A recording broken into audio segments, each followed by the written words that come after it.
الحمد لله رب العالمين والعاقبة للمتقين والصلاة والسلام على سيد الأنبياء والمرسلين وعلى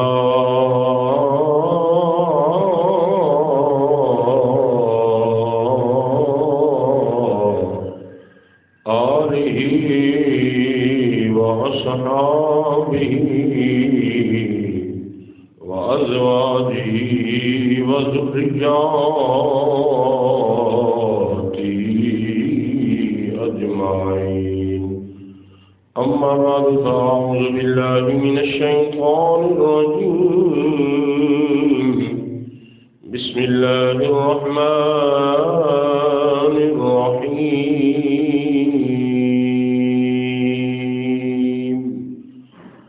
الذي خلق الموت والحياة ليبلوكم أيكم أحسن عملا.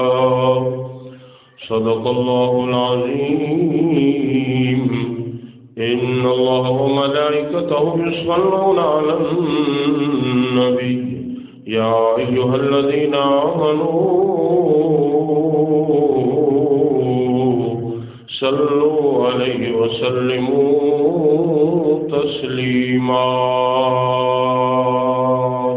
کوئی زبان خاموش نہ رہے، مل کے محبت کے ساتھ پڑھیے صلاۃ و سلام علیک یا سیدی یا رسول اللہ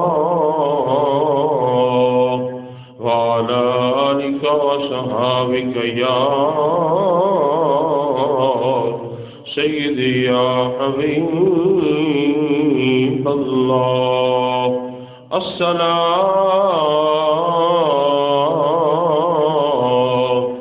والسلام علیک یا سیدی یا رحمت للعالمین وعلی آلک وصحابک یا خاتم النبیین.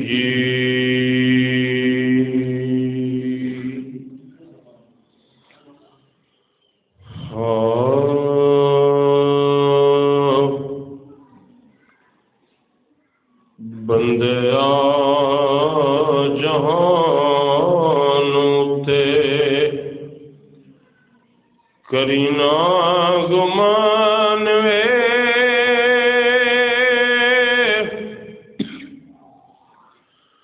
صدا نہیں رہنا اتھے کسے انسان وے. بندیا جہان تے کرینا گمان وے صدا نہیں رہنا تے کسے انسان وے. بندیا جہان تے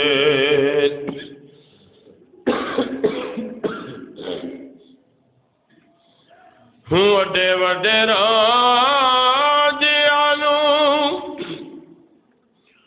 موت بھی نہیں چھوڑیا جد ات دل آیا.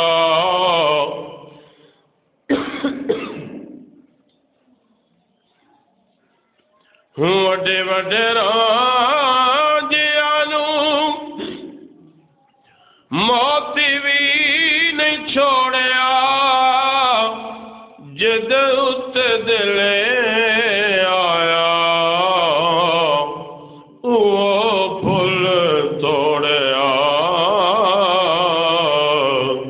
ہرے برکھیت کیتے موت نے ویران وے صدا نہیں رہنا کسے انسان میں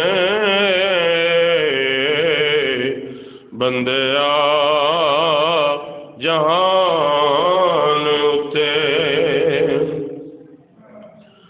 زندگی دی منڈی اتے سودا ہی وپار دا گھاٹا کھوے او جڑا رب نو وساردا سوچ لویں بندیا سوچ لویں بندیا اے نفع نقصان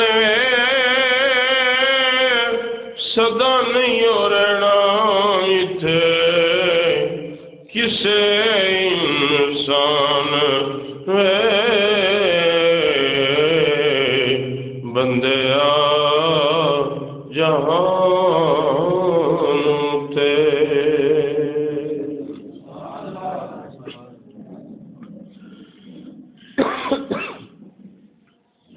نہایتی واجب الاحترام دوستو، بزرگوں، عزیز ساتھیوں،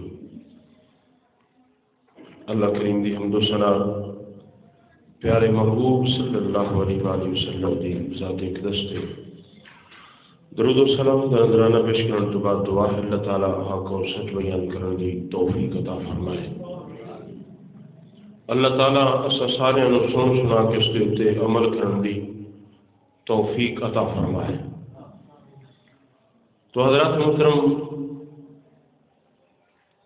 29واں سپارہ سورۃ ملک کی دوسری آیت مبارکہ میں نے تلاوت کی ہے، جس میں رب العالمین نے موت اور زندگی کا تذکرہ فرمایا ہے۔ موت بھی یقینی ہے، یہ حیات بھی یقینی ہے۔ موت کو بھی اللہ کریم نے پیدا فرمایا ہے، زندگی کو بھی اللہ کریم نے پیدا فرمایا ہے۔ یہ موت اور حیات یہ اللہ وحدہ لا شریک نے تخلیق فرمائی ہے، یہ اس کے حکم سے ہے۔ جب چاہے، جس وقت مرضی چاہے، وہ بندے کو زندگی عطا کر دیتا ہے، پھر جس وقت مرضی چاہے وہ بندے کو موت دیتا ہے۔ جسم اور روح جو پہلے اکٹھے پھر اس کے بعد جدا ہو جاتے ہیں۔ تو حضرات محترم، اللہ کریم نے قرآن پاک میں ارشاد فرمایا الذی خلق الموت، وہی رب العالمین ہے جس نے موت کو پیدا کیا، زندگی کو پیدا کیا، لیبلوکم، کس لیے؟ تاکہ میں تمہیں آزماؤں۔ ایکم احسن عملا، آزمانا کس چیز میں ہے؟ کس چیز کا امتحان لینا ہے؟ فرمایا جا رہا ہے ایکم احسن عملا، تم میں کون اچھے عمل کرتا ہے۔ اللہ کریم نے زندگی عطا فرمائی، موت بھی ایک نہ ایک دن آئے گی۔ کسی کو پتہ نہیں کہ کون سا وقت ہوگا، کون سی گھڑی ہوگی، کس وقت مجھے موت آئے گی، ملک الموت آ جائے گا، وہ میری روح کو جسم سے جدا کر دے گا۔ یہ کسی کو معلوم نہیں ہے، کوئی نہیں جانتا۔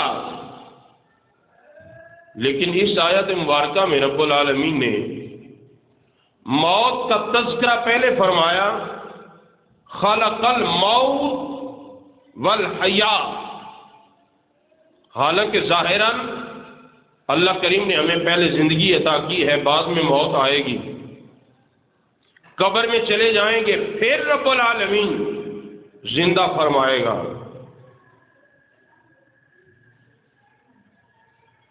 لیکن اس آیات مبارکہ میں موت کا تذکرہ پہلے کر دیا۔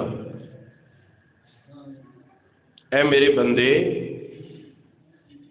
یہ جو زندگی ہے یہ بڑی مختصر زندگی ہے، یہ ہم غافل ہیں، ہم نے سمجھا ہم اس دنیا میں آئے ہیں، ہم نے یہاں رہنا ہے، اس لیے جانے کی تیاری نہیں کرتے۔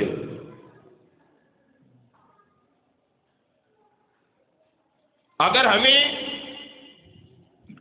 اس بات کی فکر ہو کہ ہم نے اس دنیا سے جانا ہے، ہم نے اس دنیا سے جانا ہے، یہ ہمیں فکر ہو تو پھر ہم اس سفر کی تیاری بھی کریں گے۔ یہ سفر ہے ہی حقیقی، اس سفر پہ جانا بھی ضرور ہے، چاہے کوئی مانے یا نہ مانے، اس سفر پہ جانا ضرور ہے۔ اس لیے تو امام الانبیاء صلی اللہ علیہ وآلہ وسلم نے فرمایا کہ موت کو کثرت سے یاد کیا کرو، موت کو کثرت سے یاد کیا کرو، یہ تمہاری لذتوں کو، خوشیوں کو ختم کرنے والی موت ہے، اس کو کثرت سے یاد کیا کرو۔ جب کثرت سے یاد کرو گے تو پھر تم اس سے غافل نہیں رہو گے، پھر اس دنیا میں دل نہیں لگاؤ گے، پھر دل لگاؤ گے اللہ اور اس کے پیارے محبوب صلی اللہ علیہ وآلہ وسلم کے ساتھ دل لگاؤ گے۔ تو جو بندہ اس دنیا میں دل نہیں لگاتا، جو اللہ نے زندگی عطا کی ہے وہ تو گزارنی ہی ہے، لیکن دل نہیں لگایا، دل لگایا ہے اللہ کے ساتھ اور اس کے پیارے محبوب کے ساتھ، وہ جانے کی ہر وقت تیاری میں رہتا ہے، اسے پتا ہے میں نے جانا ہے۔ وہ اللہ تعالیٰ کے نیک بندے، وہ اللہ تعالیٰ کے برگزیدہ بندے، صالحین بندے، ان کے لیے یہ دنیا قید خانہ ہے۔ جب وہ اس دنیا سے جاتے ہیں نا تو پھر ان کے چہرے پر ایک مسکراہٹ ہوتی ہے، ان کے چہرے پر مسکراہٹ ہوتی ہے۔ دیکھنے والے کہتے ہیں یار میں نے فلاں اللہ تعالیٰ کے نیک بندے کی زیارت کی ہے، نماز جنازہ ادا کی ہے، چہرہ دیکھا ہے ایسے لگ رہا تھا جیسے بڑے آرام سے سو رہا ہے، چہرہ مرجھایا نہیں، مسکرا رہا تھا۔ ہم نے تو یہ سمجھا بس کہ چہرہ مرجھایا نہیں، مسکرا رہا تھا۔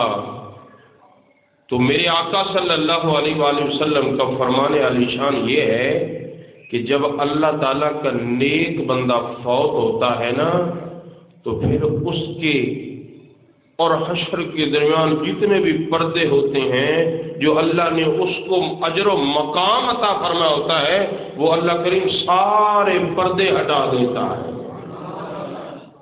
وہ ان کو دیکھ کر مسکرا رہا ہوتا ہے۔ وہ دیکھتا ہے آگے قبر میرے لیے کشادہ ہے، قبر اسے خوش آمدید کیسی ہے، قبر تو قبر، ملک الموت آتا ہے نا، تو کچھ لوگ ایسے ہیں جن کی روح قبض کرتا ہے تو بڑی تکلیف دیتا ہے، لیکن جب اللہ تعالیٰ کے پیارے بندے کے پاس آتا ہے، جو اللہ تعالیٰ کے برگزیدہ بندے ہوتے ہیں، جنہوں نے اپنی زندگی کو اپنی مرضی کے مطابق بسر نہیں کیا ہوتا، جنہوں نے اللہ تعالی کے حکم کے مطابق زندگی کو گزارا ہوتا ہے یا محبوب خدا کی مرضی کے مطابق زندگی کو گزارا ہوتا ہے، ان کے پاس جب ملک الموت آتا ہے تو بڑی آسن صورت میں آتا ہے، بڑی خوبصورت صورت لے کے آتا ہے، انہیں خوشبو سنگاتا ہے کہ چلو بھی اللہ تعالیٰ کے نیک بندے، اب اللہ تعالیٰ تمہیں بلا رہا ہے۔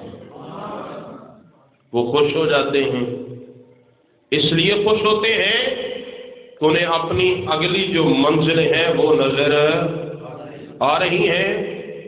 تو حدیث مبارکہ میں آتا ہے جب اللہ تعالیٰ کا نیک بندہ فوت ہوتا ہے نا تو وہ بولتا ہے، انسان کے علاوہ باقی ہر چیز سنتی ہے۔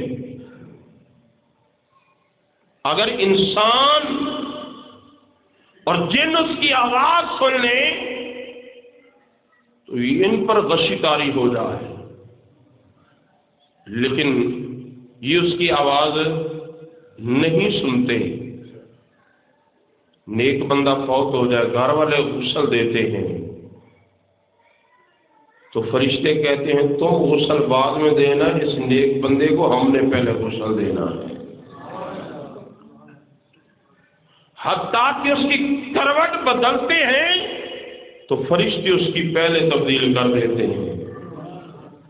کفن پہنانے کے لیے لوگ تیار ہوتے ہیں تو فرشتے مسکرا بھی رہے ہوتے ہیں اور ساتھ پہلے کفن بھی پہنا دیتے ہیں، اور وہ عام کفن نہیں ہوتا، وہ جنت سے لے کے آتے ہیں اس اللہ تعالیٰ کے نیک بندے کے لیے۔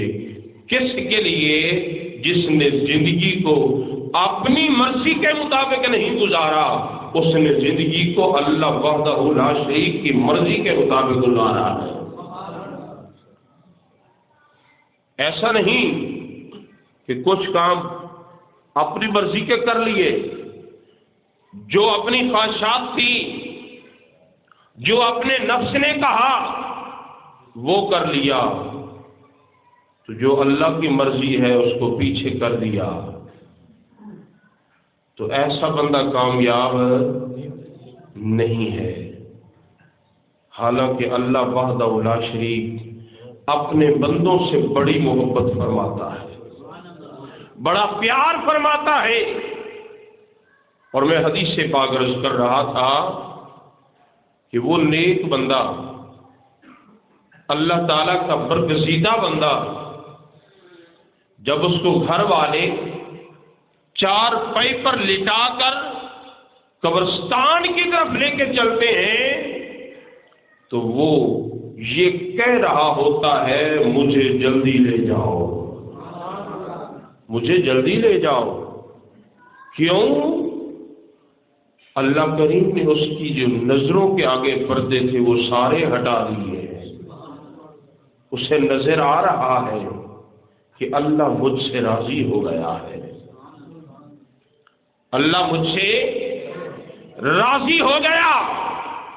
جب اللہ وحدہ لا شریک راضی ہو جائے گا تو پھر بندہ قبر میں پہنچے گا تو پھر فرشتے اس کے سامنے آئیں گے، سوال و جواب کریں گے، تو سوال و جواب میں اللہ کامیابی بھی عطا فرمائے گا۔ اللہ کریم اسے کامیابی عطا فرمائے گا تو پھر فرشتے کیا کہیں گے؟ اب سو جا، اب کیا کر؟ سو جا، ایسے سو جا جیسے پہلے رات دلہن اپنے کمرے میں آرام فرماتی ہے، کتنی وہ خوش ہوتی ہے، کتنی وہ خوش ہوتی ہے۔ پھر وہ قبر ہم تو کھوتے ہیں 2-2.5 گز یا 3 گز، ہم بندے کا قد ناپتے ہیں پھر قبر کھوتے ہیں، لیکن اللہ کریم ایسا کرم فرماتا ہے، ایسا فضل فرماتا ہے، جس پر راضی ہو جائے پھر اس کی قبر حد نگاہ تک وسیع ہو جاتی ہے، جتنے تک اس کی نظر ہوتی ہے قبر اس کی کھلی ہو جاتی ہے۔ اس لیے اس نے زندگی کو ایسے گزارا ہے جیسے اللہ وحدہ لا شریک نے حکم فرمایا ہے، جیسے اللہ کے محبوب نے حکم فرمایا ہے اس نے زندگی کو ایسے گزارا ہے۔ تو جس نے زندگی کو اپنی خواہشات کے مطابق، اپنے نفس کے مطابق گزارا، جب وہ فوت ہوتا ہے وہ بھی آوازیں نکالتا ہے، وہ چیخو پکارتا ہے، گھر والے لے کے چلتے ہیں، وہ کہتا ہے ہائے کہاں لے کے جا رہے ہو، ہائے کہاں لے کے جا رہے ہو؟ کیوں؟ اسے اپنا عذاب نظر آ رہا ہے۔ اپنی خواہشات کے مطابق زندگی کو گزارنے والوں، اللہ اور اس کے پیارے محبوب کی نافرمانیاں کرنے والوں، ذرا غور تو کرو، کیا ہم نے اس دنیا سے جانا نہیں؟ جانا ہے، ضرور جانا ہے، لیکن گھر والے لے کے چلتے ہیں، وہ کہتا ہے ہائے کہاں لے کے جا رہے ہیں، کہاں لے کے جا رہے ہو؟ آج نمازوں کو ضائع کرنے والوں، آج سوچو کیا میں اللہ کی نافرمانی نہیں کر رہا؟ بہت بڑی نافرمانی کر رہا ہے۔ جو نماز کو ضائع کرتا ہے وہ نافرمانی، بہت بڑی نافرمانی کر رہا ہے۔ یہ نماز فرض ہے، کیا جو لوگوں کا حق کھا رہا ہے وہ کتنی بڑی نافرمانی کر رہا ہے؟ جو اپنے کسی بھائی کے ساتھ زیادتی کر رہا ہے وہ کتنی اللہ وحدہ لا شریک کی نافرمانی کر رہا ہے۔ تو جس نے زندگی کو گزارا اللہ کی نافرمانیوں میں، محبوب کی نافرمانیوں میں گزار دیا، تو پھر بتاؤ کیا قبر میں جائے گا؟ قبر میں فرشتے کیسا سلوک کریں گے؟ بے شک گھر والے اس کی قبر کو کھلا کھو دیں گے، لیکن اس کی قبر تنگ کر دی جائے گی۔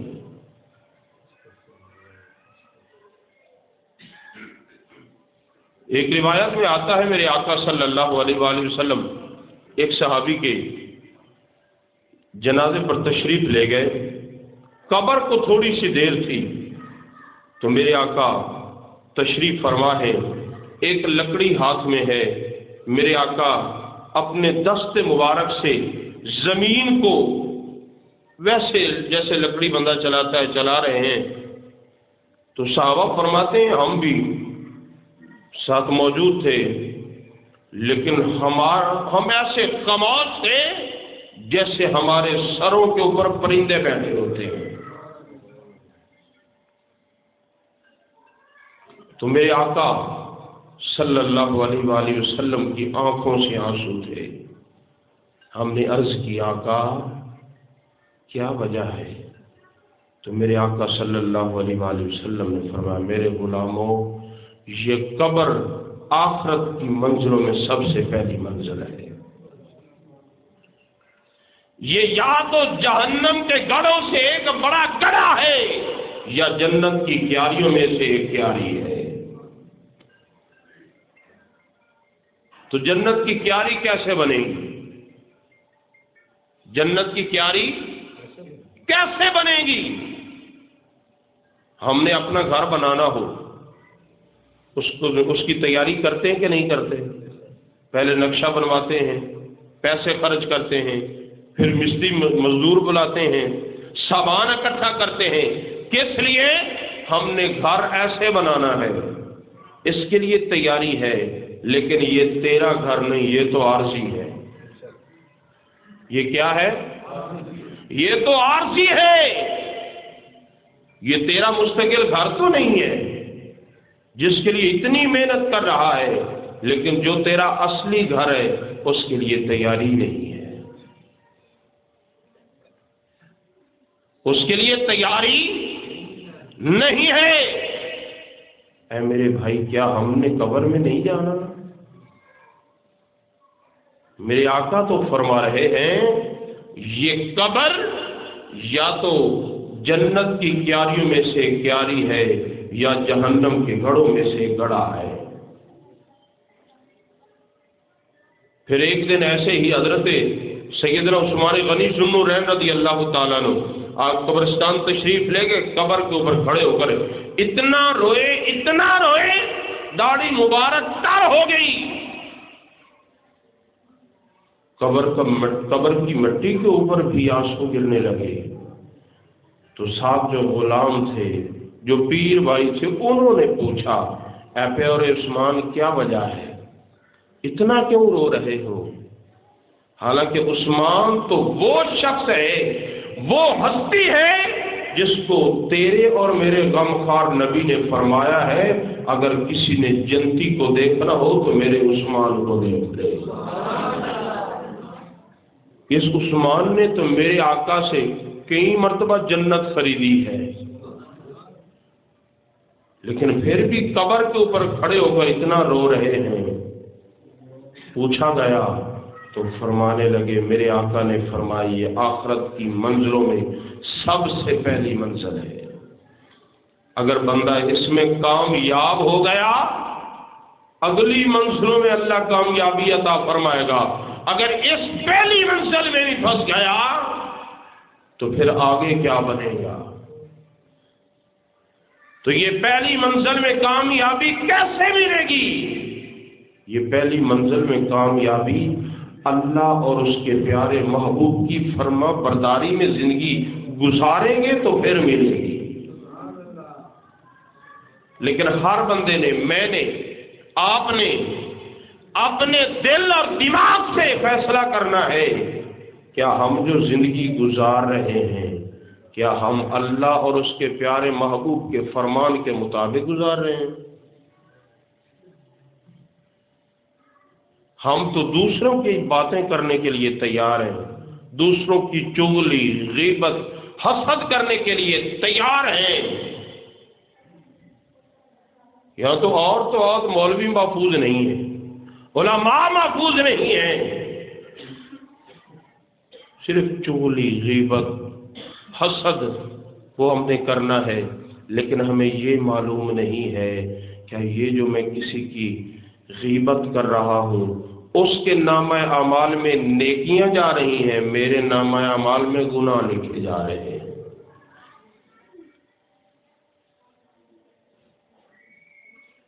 تو اے میرے بھائی، اس سفر کی تیاری کرنی ہے۔ یہ سفر ایسا ہے جو ہر بندے نے کرنا ہے۔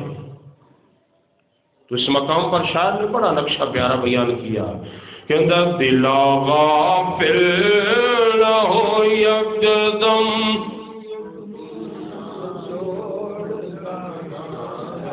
ہے دل غافل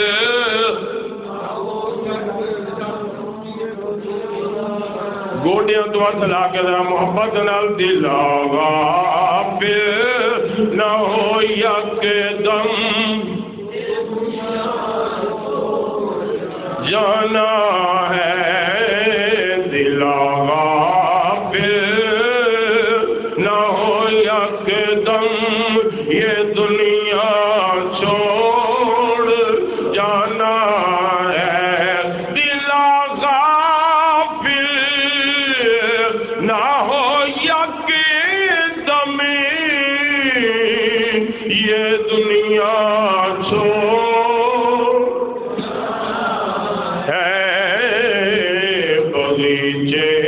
چھوڑ کر خالی زمین در سمانا ہے، زمین در سمانا ہے، اور تیرا نازک بدن پائی جلتے سے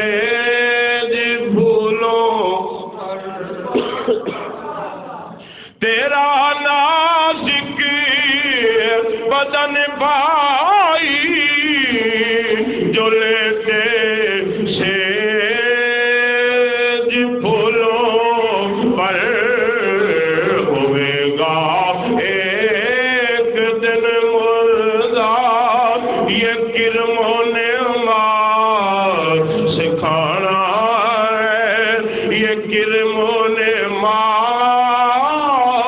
سکھانا ہے دلا غافل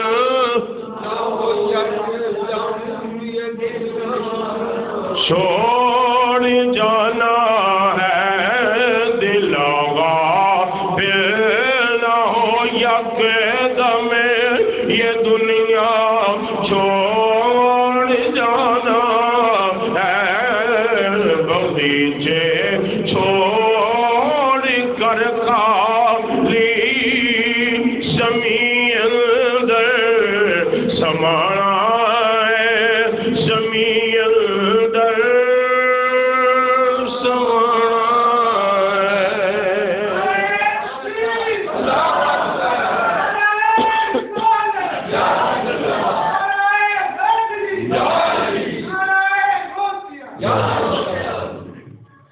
تو حضرات محترم میرے آقا صلی اللہ علیہ وآلہ وسلم نے فرمایا کہ قبر کو کثرت سے یاد کیا کرو. یہ اندھیری قبر ہے. یہ کیا ہے؟ اندھیری قبر ہے. تو وہاں روشنی کا انتظام نہیں ہے، وہ ہم نے کرنا ہے. وہ کیسے ہوگا؟ جب ہم نماز ادا کریں گے، روزے رکھیں گے، قرآن کی تلاوت کریں گے. یہ قبر نور علی نور اس وقت ہوگی جب ہم اللہ اور اس کے پیارے محبوب کی فرمان کے مطابق زندگی کو گزاریں گے. پھر جسم کو کیڑے مکوڑے نہیں کھائیں گے. جسم کو کیڑے مکوڑے نہیں کھائیں گے. جب ہم زندگی اللہ کے احکامات کے مطابق گزاریں گے، محبوب کو راضی کریں گے. تو جب ہم نے اللہ اور اس کے محبوب کی نافرمانی کی تو پھر قبر کی منزلیں بڑی مشکل ہیں. قبر کی منزلیں تو دور کی بات، جب پہلے ملکل موت آئے گا تو روح قبض کرنے لگے گا تو بے نمازی اس وقت بھی اللہ کریم کی بارگاہ میں عرض کرے گا مولا اب وقت دے، اب نماز ادا کروں گا، تیرا ذکر کروں گا، صدقہ خیرات کروں گا، میرے پاس مال ہے میں وہ تو صدقہ کر لوں. اب تو زندگی ہے، اگر اللہ نے مال دیا ہے تو اللہ کے نام پر خرچ کرے. اللہ نے وقت دیا ہے، صحت دی ہے تو اللہ کا ذکر کریں.